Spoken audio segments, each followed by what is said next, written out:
Hey guys, and welcome back to Don't Take It Personally, Babe, and Just Eat Your Story. Let's just jump right into it.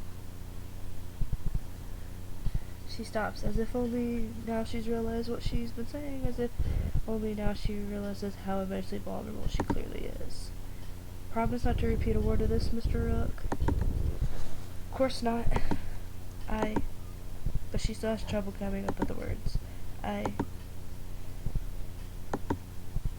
Were you aware that we used to be a couple? We only broke up a few weeks ago. Well, I'd stop myself from saying, of course. I have to give it a moment's thought. I knew it, of course, but how did I know it? Did I read about it on Anime Connect, or did someone also mention it in front of me? Say I didn't know. It's not worth taking the chance. No, I didn't know, but it explains a lot. Yeah. Yeah, I'm clicking. Thank you. Have you ever had a perfect thing before, Mr. Rook, and ruined it? Man, what a question. Okay, more than once actually. I'd love to say it gets easier, but it doesn't. I'm gonna turn the music down because it's kind of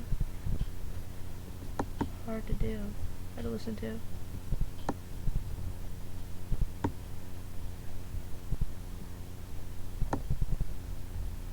Okay, it's like a lot better. More than once actually. I'd love to say it gets easier, but it doesn't. No, I'd imagine not. Still, I miss everything about the way things were. Kendall is just so perfect. Are you still in love with her? I don't know. How can you tell when you're in love? Is it just like all the songs or all the movies? If it's not like that, does it mean I'm not in love? Tough questions. Yeah, tell me about it. All I know is that I can't bring myself to give up on her, even though she's clearly not interested in me anymore. Maybe that's how you know it's love, because it makes me act awful. I stare at her, giving it a long, thoughtful pause. She's wrong, of course. She seems unusually dense, too. I can't tell that Kendall wouldn't be friendly just for the sake of appearances. I think anyone could tell that. What if... Where did the if come from? What she sees in her, I have no idea, and I don't want to play either matchmaker or cheerleader for teenage girls. But I don't get how she could be so wrong. Why not just ask if she wants to get back together? She seems stunned at this proposition. I don't think you understand, Mr. Egg. I was the one who broke up with her. If anyone has to make the move, it's her. It's out of my hands. Well, what's the harm in trying? What's the worst that could happen? I could lose her. I could cause her to just finally stop even trying to put up with me at all. I can't. I can't. She takes a long, deep sigh, trying her hardest to calm herself back down. I feel bad for getting her so worked up. I guess that wasn't the right approach for her at all. Darn it. I don't want to lose her. Well, I pause again, considering my approach. You said you weren't sure what love feels like, right? That's right. Well, in my experience, it means you know it's worth the risk. Love means you'll try anyway, even if you know for absolute certain you'll get shot down because you have to. In all my experience, that's what it seems that love is really all about. So I think that's what it comes down to. Are you still in love with her? She's silent, and I can't tell if she's contemplating the question or just thinks that I'm crazy. It's probably a little bit of both. She looks down, and there's a long silence. Neither of us says a word, and I don't know what to say. After what feels like the longest time without saying anything, at long last, Kendall returns. Sorry, bro, am I interrupting anything?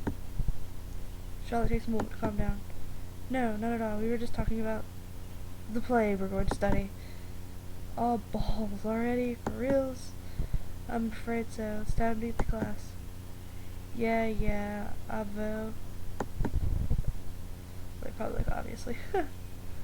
She starts to leave just as soon as she came, and Charlotte starts packing up too. Hey, Charlotte? Yes, Mr. Rose? And I try to think of what to tell her. Tell her to trust me, that Kendall's interested. Wish her good luck.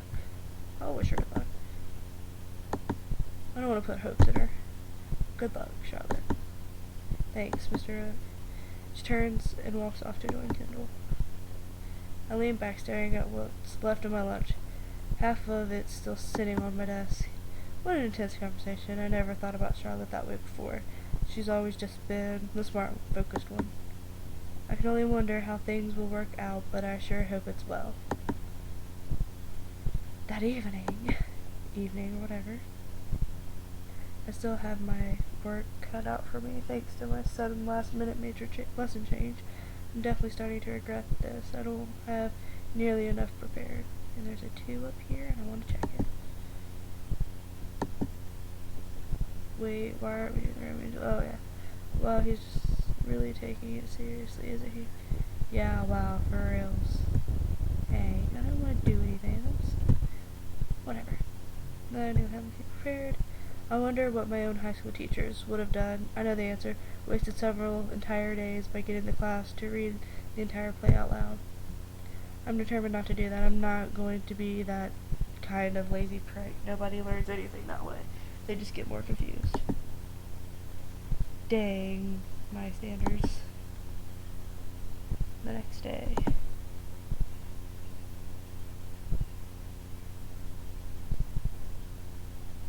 And the rain. It raineth.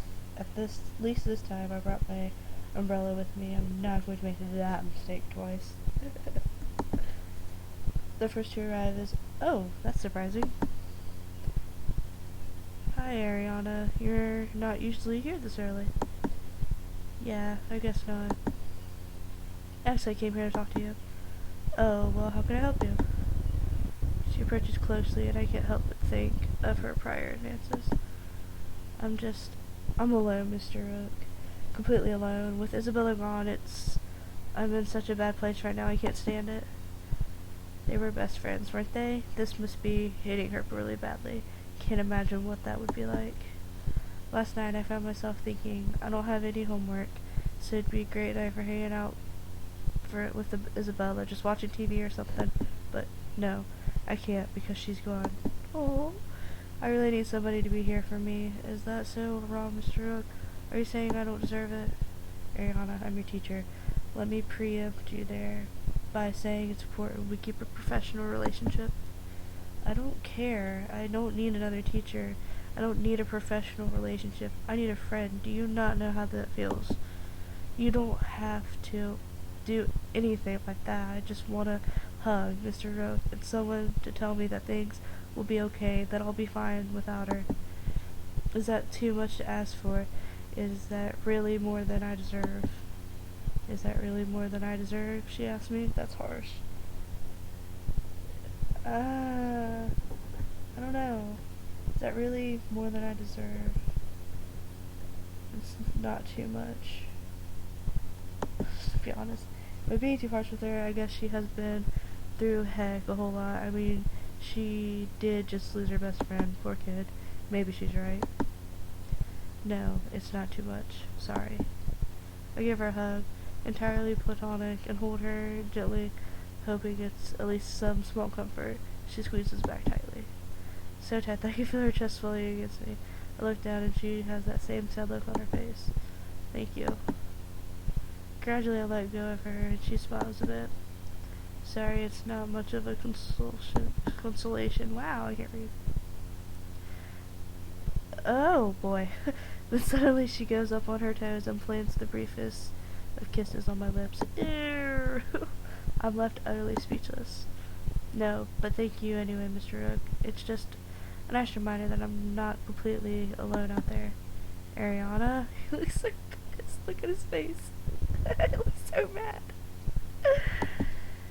Sorry, I won't bother you like that again. It's just a girl can dream, can't she? No.